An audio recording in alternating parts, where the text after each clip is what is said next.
Hello, we're on the South Gare in Teesside, where beneath the roar of the wind, the crash of the waves and the cry of the seagulls, you can, if you listen carefully, hear 8 tiny artists' hearts beating feverishly.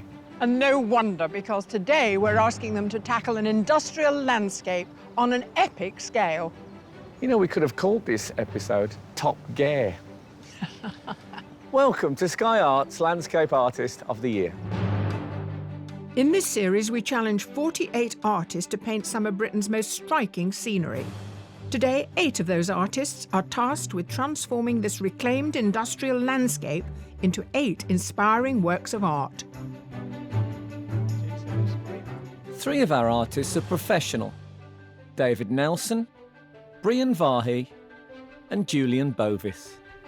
I normally take 2 months to do a piece of art, and now I've got 4 hours, so I've just been practicing different techniques to see what I can do quickly. And we have 5 amateur artists: Magdalena Kusowska, Jonathan Hargreaves, Gina Hillaby, Vanessa Reynolds and Alan Lascelles. Yeah, I've got butterflies. I'm a bit nervous. You never know what's going to happen when you put pen to paper. Things could go badly wrong or they could go really well. And on hand to scrutinise their efforts are our 3 judges: art historian Kate Brien, independent curator Kathleen Soriano and award-winning artist Taishan Schierenberg. If I were teaching you, I'd be very angry about that palette. It is one of the messiest palettes I think I've ever seen. They're all competing for a once-in-a-lifetime prize, a trip to the Caribbean and a £10,000 commission to paint the view from Firefly, the Jamaican home of Noel Coward.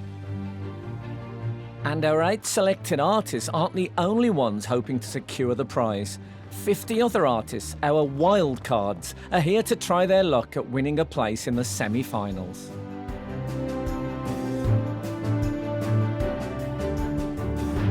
The boats have a lot of, I don't know what they are, radar sticks on them. I think they're called masts. And it's time for our 8 artists to compose themselves ready for the ultimate creative challenge. Oh, no. It looks like a landscape as seen by someone who's just got into a lift before you start concentrating on the fact that you're going to menswear.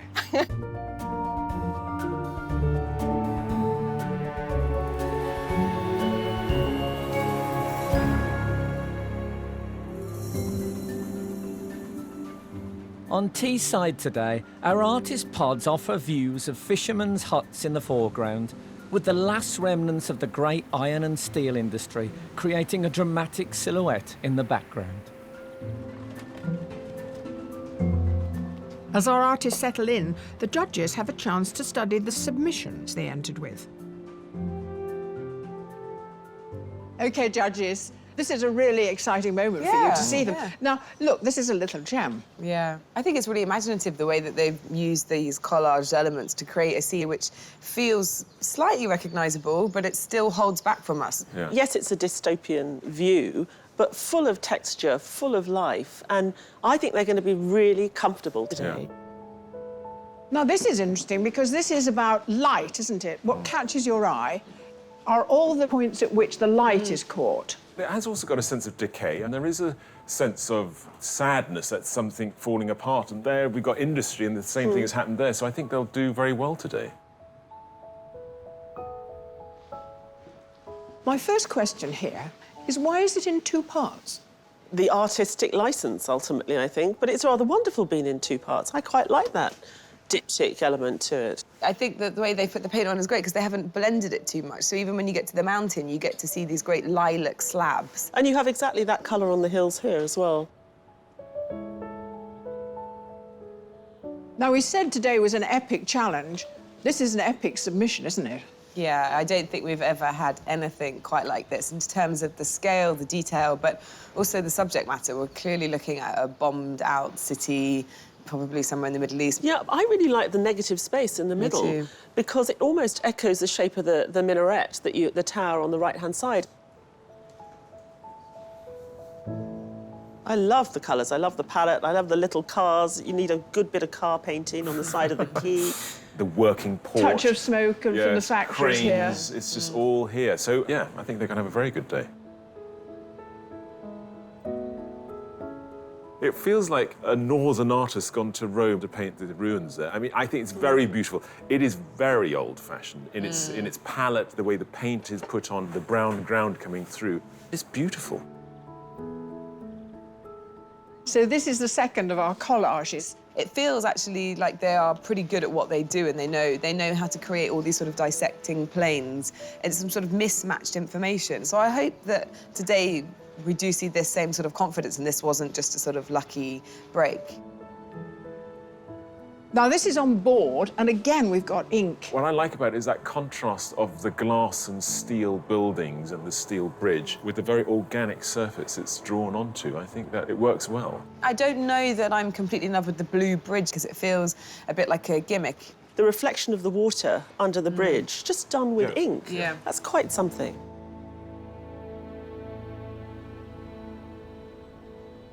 Normally, this stretch of land is off-limits to the public. However, today, PD Ports, the owners, have given our artists access so they can capture this unique view. The wonderful thing that this landscape offers is a sense of narrative, a sense of story, because you've got the present day, you've got the fishermen at work, but you've also got the history with the blast furnaces and the industry behind us, which is also a nod to the future. So you've got the whole of time in a very sort of British way represented here. So there must be something for every one of the artists that are painting today that they can really get their teeth into, that's beyond just the visual. I think the vista is brilliant. I was very nervous it was going to be flowers and trees, which would have been a nightmare. But it's ugly buildings and big metal things and run-down huts. It's perfect. Artists, I hope you're ready to capture this fantastic landscape because your challenge is about to begin. You have 4 hours to complete your artwork, and the time starts now. Most of our artists have a clear idea of their composition and how to achieve it from the off. My approach is to go big shapes, get the composition right, and then just refine the detail in from there. There's not enough time to do everything. I'm trying to figure out what's catching my eye.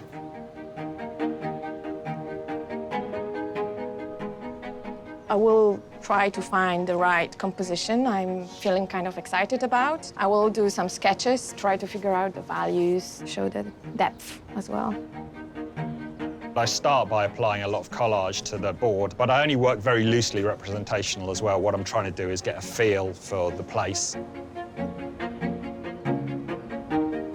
I'm a little concerned about the huts because they're very regular and one colour, but the steelworks is something I've never seen before, and like rust is my thing. I love rust.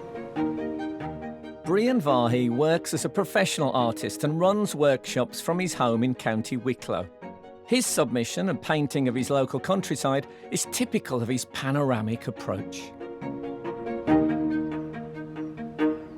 Your submitted piece was a diptych. Why was that? Well, it simply allows you to get what you're looking at in. And if you were to paint that much, you'd have to, on a normal canvas, you'd have to get this gigantic sky or gigantic foreground to deal with it. I love rusty and broken metal things. This is like a piece of art now. No sculptor, apart from Anthony Gormley, would make a piece like this. You know, it's just phenomenal. Do you think it's because we're older men, we just empathise with something that's rusty and a lot of the parts aren't working anymore?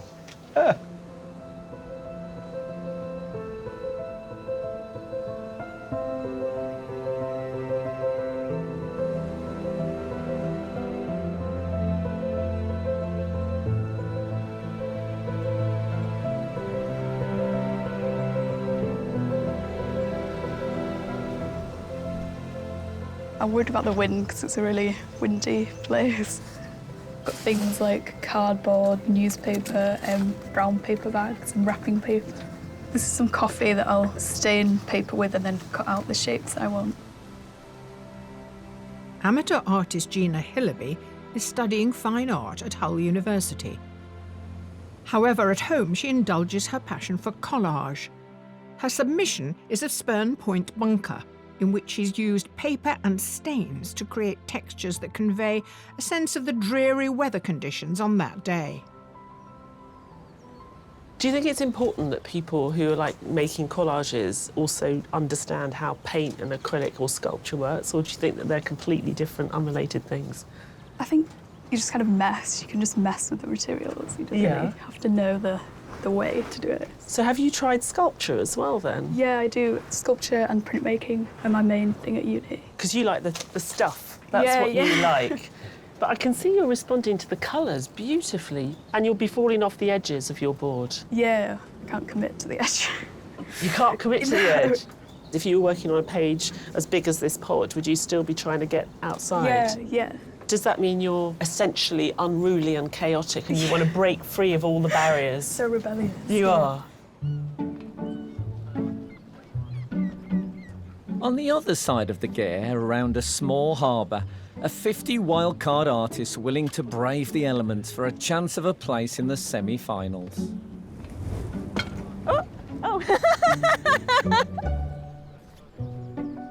I'm the technical person, yes. Which is about bunging as many tent pegs as I can and to stop the whole thing collapsing in a heap. A wildcard winner is picked from each heat, and once the heats are over, the judges will select one of them to join those going through to the next stage. It's just lovely to be out here with everyone. It's just the idea of being here and being with everyone else and taking part.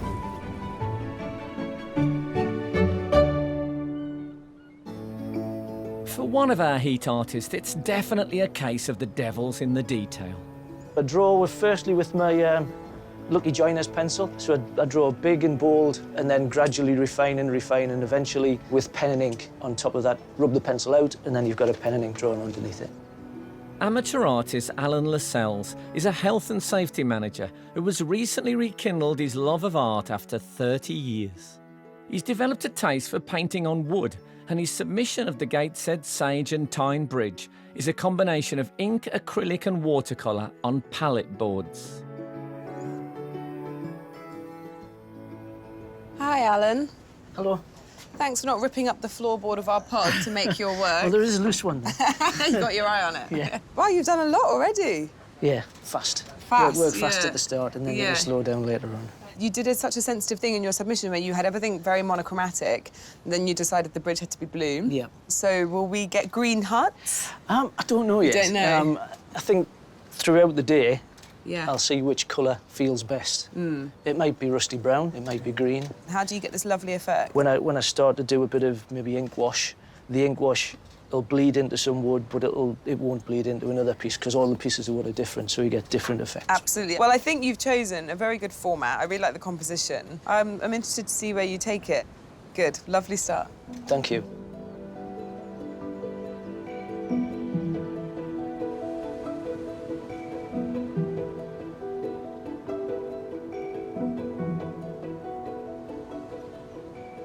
Right, Jonathan. Hi. You and I have something in common.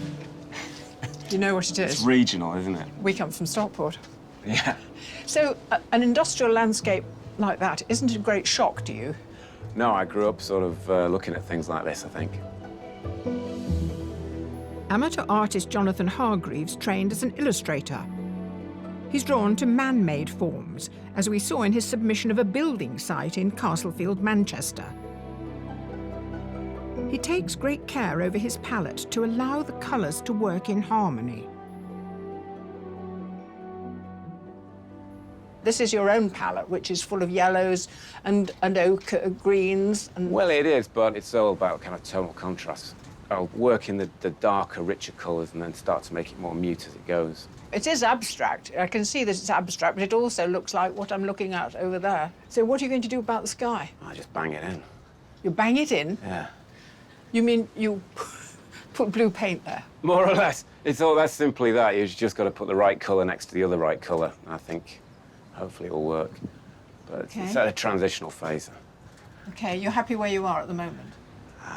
Yeah. Yeah. A place in the semi-final is guaranteed for one of today's 8 heat artists, and they are nearly an hour into the competition. Got a bit of a difficulty with the paint that's drying so quickly. I have to keep on making paint all the time.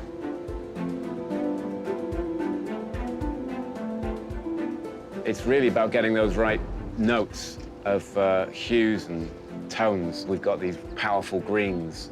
We're getting there. The steel works, which I loved, and now I'm sort of like, oh my Jesus, that is just... So, look, I just have to work my way through it and then hopefully have enough time to fill all the other bits in.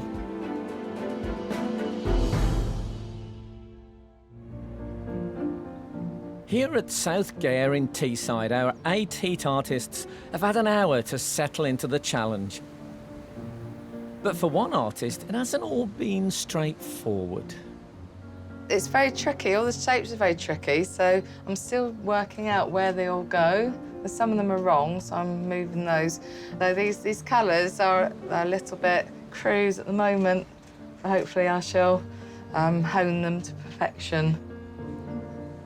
Amateur artist Vanessa Reynolds is a teacher from West Sussex. Her submission in oil is a departure from her usual medium of acrylic. It features the Kenyan village of Nakuru, which she visited. She wanted to focus on conveying the aridness, dust and lifelessness of its high street. Your huts, I must say, are some of the best huts I've seen. You haven't just done a row and then invented the rest. Each hut is accountable for, isn't it? It is, yeah. Blimey, okay. It's like a census. The way they're made are different, the green, they're all different. No, but what I like is their grey roofs. You've introduced a bit of purple and it makes it sing. It's very, very beautiful, as much as it recedes.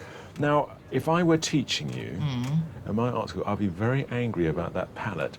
It is one of the messiest palettes I think I've ever seen.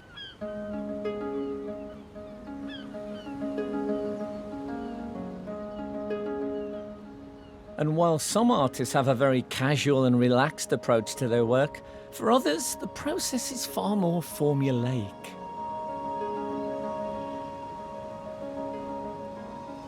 I'm terrified of wobbling the whole structure. What happens if you go wrong? If I go wrong, it's a complete disaster and you can't fix it. Not at all. There's nothing. There's no sort of masking tape or... No, that big blob of sun cream there hasn't done me a lot of favours. Professional artist Julian Bovis has a background in newspapers as an art director. For his submission, he worked from a photograph and recreated a bombed-out street in Aleppo, Syria, in pen and ink. The sheer size of the piece and his painstaking attention to detail meant the work took 2 months to complete. It's so mathematical and analytical. I mean, you really constrain yourself. You just don't like the freedom, do you? When I'm working at speed like this, I have to be methodical about it, because if I wasn't, I wouldn't get it finished. So that is so mathematical. And you trained as an architect, so you were able to indulge it even further. I thought it was more free than that. I didn't realise I was so constrained. You've just talked to me about timing, sections, lines, pencils followed by ink. I mean, and it also, seems to me... if you look at this, every single thing is a multiple of 8. Oh, my God, now you're scaring me. I'm really scared now. So all these things are 8s and 4s. So that's a 4, that's an 8, that's a 4, that's a 2. Because if I do it that way, then I know that there's also rhythm behind it as well, because otherwise there's a randomness to it. But did you come to this landscape knowing that you were going to work in 8s, 4s and 2s, or did you look at the landscape and then work it out? I started with, I was going to do it in 7s, actually, but when I realised that I'd cut the paper to the slightly wrong size that I needed to, I did it into 8s instead. OK, well, fantastic. I won't pat you on the back to wish you luck. Thank you very much. Ty, can I ask you a technical question? The huts, as a challenge in 4 hours, they have a great deal of detail and lots of identities. Now, you can't possibly represent it accurately, can you? What don't you include that still feels like that little encampment? The one thing that is interesting is that they're all the same green. So in a sense, if you put that as a base down and then you start picking out little details, you'd get the sense of the cluster, the sense of the community, but the fine detail that gives it the slightly different rhythms. But you're fixating with this. I'm thinking that's where it's at, but you're thinking this is where it's happening, really. I think this is the hardest thing to do. All right, okay. I think one could reduce that to a silhouetted backdrop, which would be a shame. If I was painting this, I'd walk past the huts. I'd get as close as I could to the factory, and I'd want to see all the rust and the smoke and the individual elements of it. But I don't want anyone to disrespect the fisherman's huts. No, you're suggesting basically a green blob with a few lines on it. Well, that's putting it simplistic, but that's a good start, yes.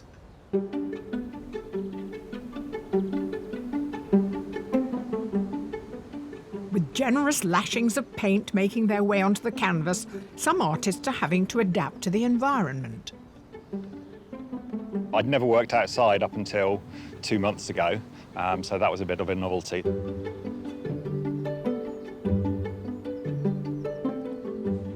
Professional artist David Nelson lives with his family in St Albans. His submission, entitled Paddling, shows Polperro Harbour in Cornwall on a hot summer's afternoon, and he's hoping to capture a similar sense of place and time today through his use of acrylic and collage. So you've set up quite a big space here, put down a lot of paper. Yeah. But the paper is relatively abstract, or am I just not reading it correctly? No, it's completely abstract. Right. It's actually random. What about your composition? I can see that's coming in with black marker pen. Did you find it easy to decide what you were going to go for? So these are my compositional sketches. I went for this sort of curved shape quite early on. I wanted to get the contrast and this sense that the industry is sort of surrounding this beautiful little community of huts. I thought was absolutely lovely. Can you see the finished picture in your mind, or are you waiting for it to form? Is it organic? I can see most of the picture now with this one, yeah. Okay. Yeah, I can. You just gotta make it now. I've just got to make it now. For some artists, painting landscapes is second nature, but for one, it's a bit of a novelty.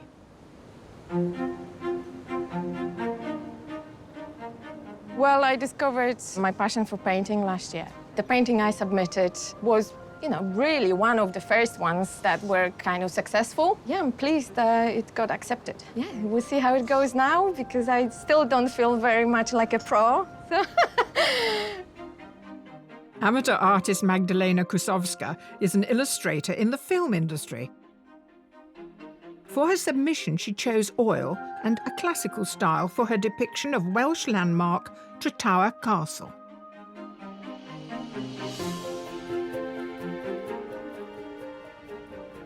I'm very intrigued why you chose this size and this dimension, because this is a landscape going like that, and this is a painting going like that. I think I liked it to challenge it, in the sense that you can show the depth despite the format, You certainly can. Yeah. Because you're starting with these dunes. That's right. I wanted to make this zigzag kind of shape. I've got it. I see what you're doing. I just need to make it work. OK, I won't detain you anymore. Competing against 7 other artists is one thing, but trying to catch the judge's eye when you're one of 50 wildcards requires a bit of extra creativity. Your colour palette's incredible, but are you going straight from the tube? Well, I did it straight from the tube. I've got various sponges and obviously hands and occasionally face. So that's why I put my hand behind my back so I don't do this. Oh, I see. Oh. That suits me. And for one of our wild cards, it's not their first visit to Landscape Artist of the Year. I was in one of the pods last year, and because this is on my doorstep, I thought I would enter again, but really coming just to have a day out in the sunshine and to paint. We've got some really brave, large canvases. Everyone's sort of working on a quite grand scale. They're really taken with the landscape and the variety that it offers. I think we've got a really excellent bunch today. You know what, Ramona? I like it. Thank you. Have you come far today? Yes, I've came from Bromley OK. in Kent. Forgive me, I can't quite identify your accent. I'm traditionally from Romania. I'm from Transylvania. Oh, you're from Transylvania? Yeah. Very close to Dracula's castle. Yeah, in Whitby, every year, Goths, you know Goths? Yes. They all gather and celebrate the arrival of Dracula. It was a good king, and you guys transformed into a blood-sucking vampire. Yes. Well, that's PR for you. He just got the wrong people. There are just 2 hours of the challenge remaining. Yeah, more than halfway through. Got 4 of my 9. 4 of my 9 to-do list ticked off.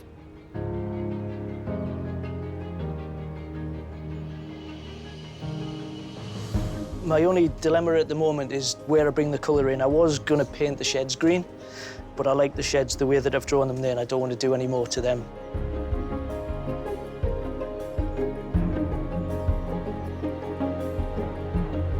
Halfway. I'm feeling slightly panicked. There's just so much to do, well, you can see. Our artists are halfway through their challenge to create a landscape of South Gare in North Yorkshire. The colours are so pale today. Yeah. They really are. And whether they're attempting to capture its natural beauty or reveal its darker industrial heritage, it's the judges who'll need to be convinced of their approach.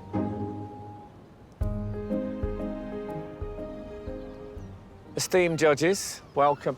So we're at the halfway stage, roughly. Let's talk about who's doing what so far. So, Jonathan, first of all.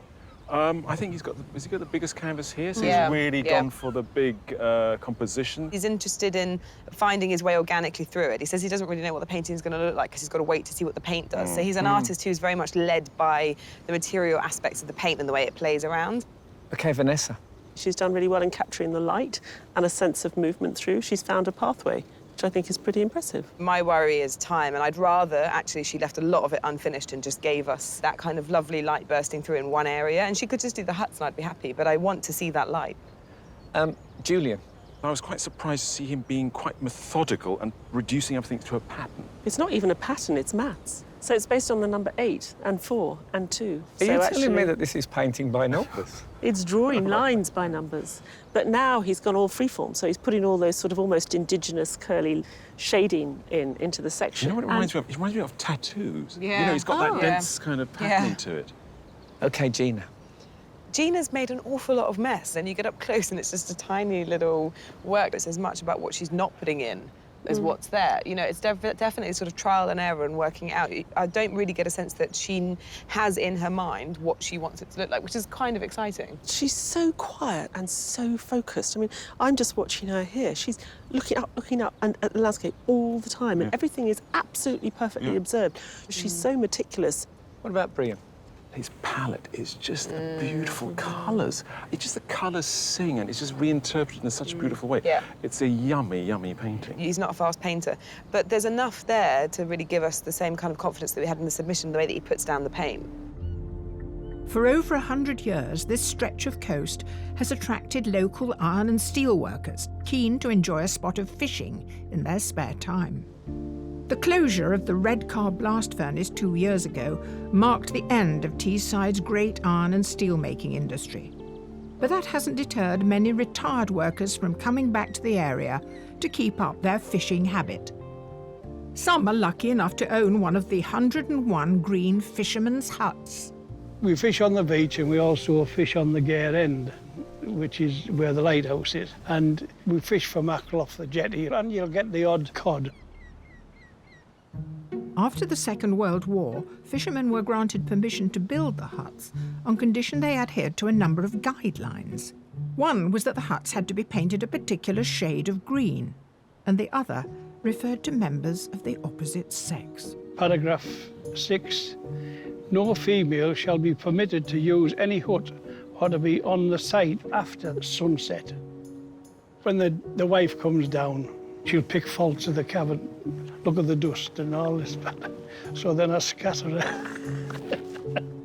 The huts were traditionally used to store fishing equipment and repair nets, but today they're also a social hub for the community. I love coming down here because of the people down here. Mates who I've known for a lot of years. We've all got boats, and we all love fishing. I started coming down there with my father when I was a 9-year-old. It gets in your blood, dig your own bait, go fishing, catch a few fish. I brought my sons down here and taught them how to fish, so we're definitely going to pass the hut down when I go.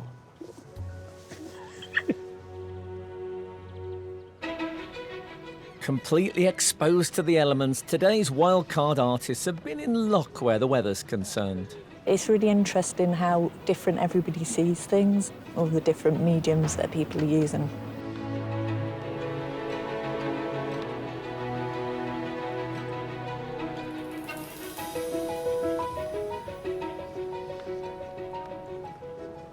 I've got 3 people I like a lot. OK, tell us. One of them we've had on the show before. He's done a rather beautiful, colourful boat. It's just great. He's found really good colour equivalents for everything. It sits together really well. It's not boring and it's fun. I think it is fun. I don't think he's fun. No, he's very we're serious. Not asking you to go on a night out with him. We're just asking who's the best picture. The guy who's not been very social has tucked himself around behind the wall where there are bits of the orange wash coming through. He hasn't painted for 2 whole years. I know it's not completely brilliant. It was better. But the woman who's at the top of the stairs, another one who I think has just tipped slightly. So for me, it's between the Chalky Boats man and our man from Belfast, who hasn't painted for 2 years. For me, it's Chalky Boat Man and this woman. Chalky Boat Man, and at a push, the woman here who just messed it up in the 5 minutes. Oh my God! So you two agree on those 2, but we're saying that Chalky Boat Man gets 3. Chalky Boat Man. Happy? Excellent. Oh, it happens so quickly sometimes. The decision may be swift, but breaking the news is not always so easy. I found the painting, but I'm looking for the artist now. There you are. Congratulations.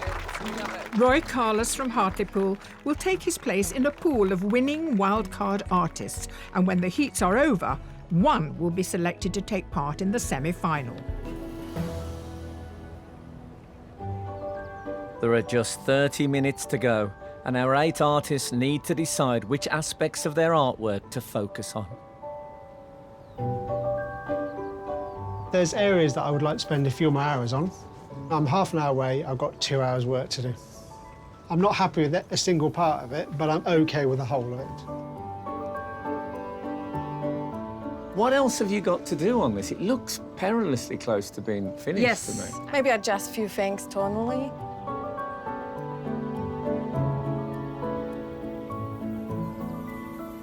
Probably sharpen it up, get the drawing back in, because there's a lot of sharp, clean edges. If I can establish those, it's going to have a little bit more clout about it, which, in combination with the painterliness, should work. Although I'm getting flies in it now, these poor little souls. Fly away.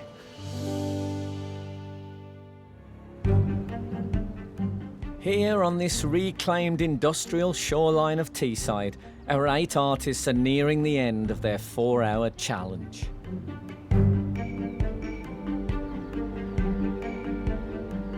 Artists, there are 5 minutes to go. Oh, no. And all of them are working furiously to finish. That's not so bad. Are we going to be finished? Whether it's my finished or not is another thing. I feel adrenaline, you know, because there is that deadline, but that's good. That always makes things work out somehow.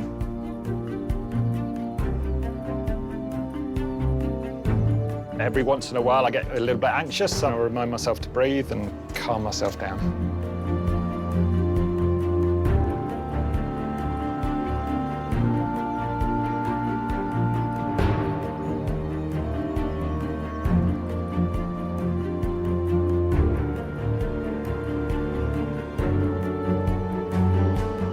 Artist, you have just 1 minute left.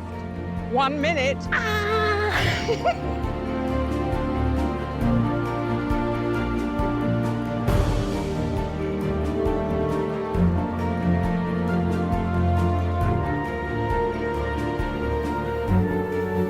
Artists, your time is up.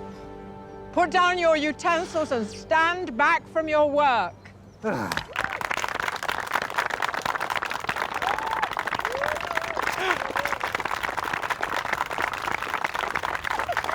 Congratulations.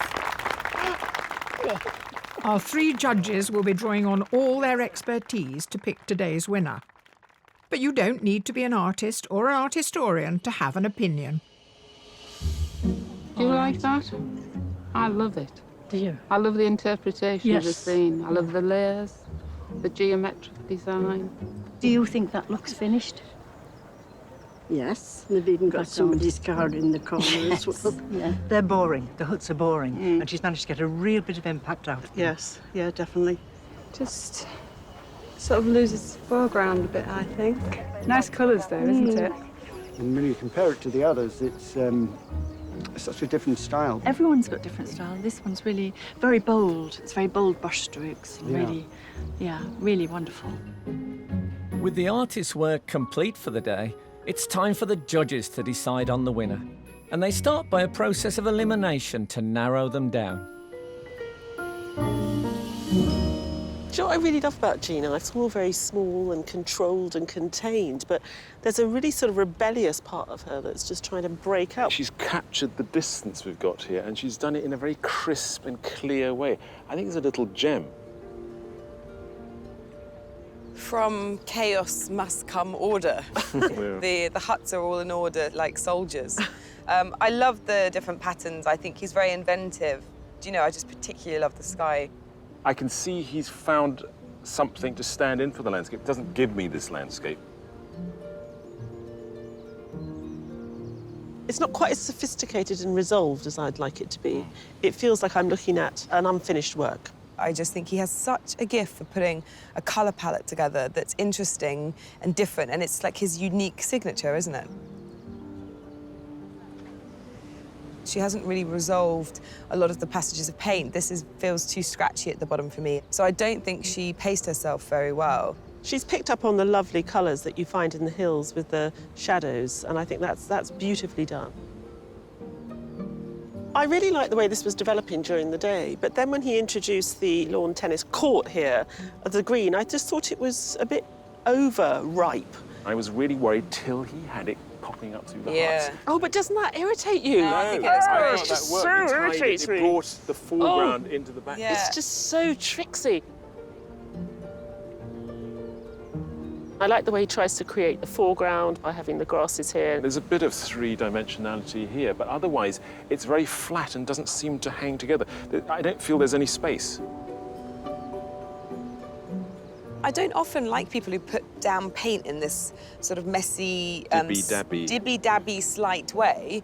But I tell you what, I like the way she does it. I like that way it's gone through. I like the slice, I like the colours, I like the blues in the background. She's a pretty fire. I love the ambition of it. He was whacking the paint on in a very nice, vigorous way. It's a very vital bit of painting. I think this strip of the horizon line is fabulous, really, really great. But there's only room for 3 on the shortlist. So we're happy with that? Yep. That one, we're all agreed. I think that should go in for a nice bit of contrast. And I think we should also think about the submissions as well. Think of that submission. We feel very safe there. That one's also quite good, a safe pair of hands. OK, I'll fight you for these 2. Otherwise, we've got that one for sure. Yeah. And then we need to wrestle between the 2. All right. Artists, thank you so much for joining us at the South Gare today. And it's been really fascinating, exciting and uplifting watching you work. However, only 3 of you can go forward to the shortlist. And the first artist that the judges have chosen is Gina Hillaby.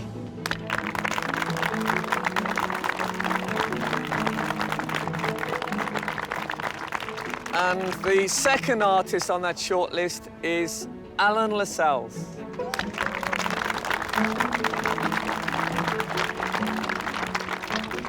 And the third artist to make the shortlist is Jonathan Hargreaves.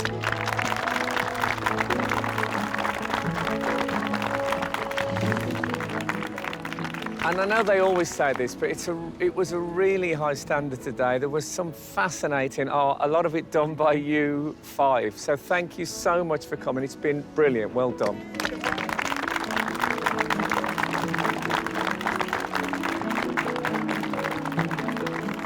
2 months ago, I hadn't worked outside, so that's been really rewarding. Putting myself under pressure with a timescale, I think, does force my work to be more expressive and intuitive, and I like that about it as well. Before finally deciding who will win the place in the semi-final, the judges are keen to look at the work the shortlisted artists have completed today alongside their submissions. Well, judges, a lot of the work today has been excellent. Yeah. So people will be divided as they sit at home wondering how you came to make this particular selection. We've watched them work throughout the day, and things just tickle the synapses more than others. You know, they get me excited. How can you recreate what we're seeing today in an interesting way? And these three have done that.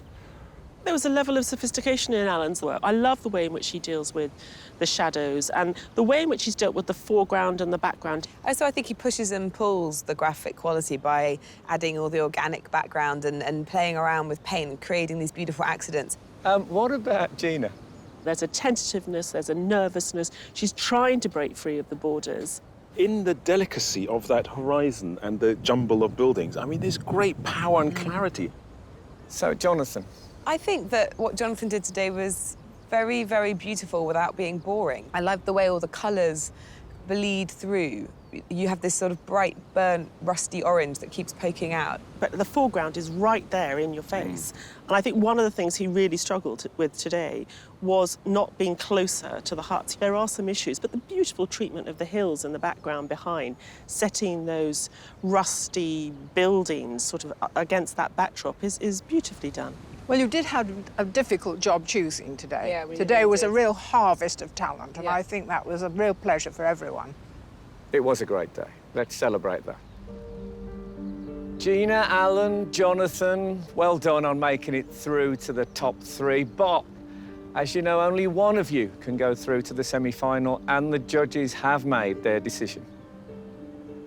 The judges have decided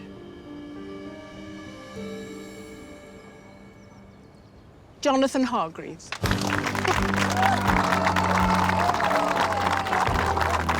Thank you. Well done, darling.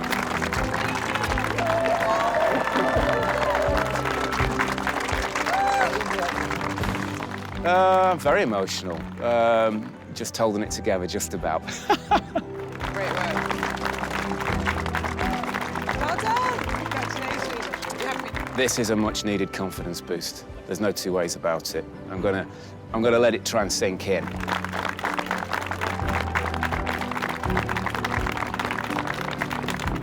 We love Jonathan's painting because it told a really convincing story about this landscape, but it did it distinctly in his own way. He's got a great use of colour. We think his composition is really interesting. And if you take the painting and put it next to his submission, there's just a confidence in the kind of painter that he is. But also, we're excited by him. We want to see what he does next. It's not formulaic. He plays around, he experiments, he allows chance to creep in. So it's a brilliant thing to watch, and you get great results.